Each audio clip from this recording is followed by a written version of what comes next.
Mengawali berita pertama, pemirsa, Ketua Satuan Tugas Percepatan Penanganan COVID-19 Doni Manardo meminta rencana pembukaan sekolah di Jawa Barat dilakukan dengan prinsip kehati-hatian yang tinggi. Pernyataan tersebut diutarakan Doni Manardo saat melakukan pertemuan dengan Gubernur Jawa Barat Ridwan Kamil di Gedung Pakuan, Kota Bandung. Ketua Satuan Tugas Percepatan Penanganan COVID-19 sekaligus Kepala BNPB Doni Monardo melakukan pertemuan dengan Gubernur Jawa Barat Ridwan Kamil di Gedung Pakuan Kota Bandung. Dalam pertemuan ini sejumlah upaya dibahas dalam menanggulangi persebaran COVID-19. Salah satunya mengantisipasi penyebaran COVID-19 di lingkungan sekolah yang rencananya akan dibuka kembali untuk kegiatan belajar mengajar atau KBM. Doni Monardo mengingatkan, pembukaan sekolah harus dilakukan dengan prinsip kehati-hatian. Doni mengungkapkan ada pro dan kontra terkait pembukaan sekolah. Menurut Doni, ada orang tua yang setuju maupun tidak dengan pembukaan sekolah tersebut. Akan tetapi pemerintah memberi kebebasan kepada pemerintah daerah terkait pembukaan sekolah itu. Kendati demikian, Doni menegaskan sekolah wajib untuk menerapkan protokol kesehatan dan sekolah juga wajib menerapkan simulasi sebelum dibuka. Sangat berbahaya untuk pemerintah, dalam hal ini Kementerian Pendidikan dan Kebudayaan, telah memberikan izin kepada daerah zona hijau untuk memulai aktivitas belajar tatap muka. Tetapi baru 27% daerah zona hijau yang berani memulai kegiatan aktivitas tatap muka. Dan beberapa daerah yang telah diberikan kesempatan pun ini terjadi perbedaan pendapat. Ada orang tua yang senang dengan memberikan anak-anak yang memulai pendidikan atau belajar tatap muka di sekolah, tetapi juga masih banyak orang tua yang keberatan.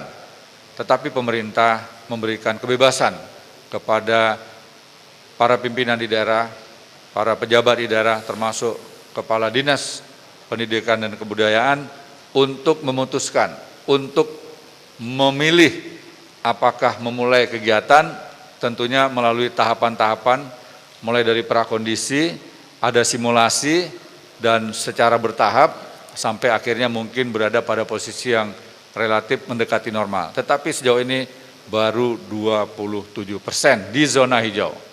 Saya ulangi lagi, di zona hijau. Nah, kalau kita lihat tadi penjelasan dari tim data, Dr. Dewi, di Jawa Barat tidak ada yang zona hijau, yang ada mayoritas zona kuning. Nah, untuk zona selain hijau, Bapak Menteri Pendidikan Kebudayaan masih dalam proses kajian yang nantinya akan disampaikan kepada publik. Dan ini pun nanti konsepnya adalah pilihan itu diberikan kepada daerah, termasuk diberikan kesempatan kepada kepala sekolah. Karena yang tahu situasi di daerah masing-masing adalah para pejabat di daerah dan para pemimpin sekolah di daerah masing-masing. Dan kita berharap kalau toh ini dimulai pun, maka tahapan-tahapan prakondisi harus menjadi prioritas yang tidak boleh ditinggalkan. Tidak boleh ada kepala sekolah dan guru yang langsung memulai tanpa melalui prakondisi, tanpa melalui tahapan simulasi. Ini penting, termasuk tersedianya sejumlah fasilitas kesehatan, deteksi metal, sensor untuk panas tubuh, hand sanitizer, kemudian juga tempat cuci tangan, ya, sabun, dan juga ketentuan-ketentuan lain yang memang harus disosialisasikan lebih awal. Demikian juga orang tua yang harus memahami bagaimana langkah-langkah yang harus dilakukan oleh orang tua di rumah, kemudian juga menjelaskan kepada anaknya. Kita tidak ingin nanti tanpa informasi yang cukup terjadi hal-hal yang fatal. Antara lain misalnya, anak-anak berganti masker. Karena salah satu di antara mereka mungkin senang dengan masker yang dipakai temannya, menawarkan. Nah, ini kan berbahaya.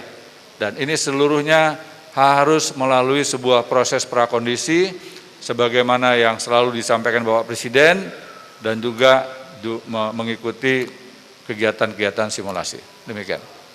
Selanjutnya mohon berkenan Kepala BNPB dan Gubernur Jawa Barat untuk menuju papan komitmen dukungan Pentahelix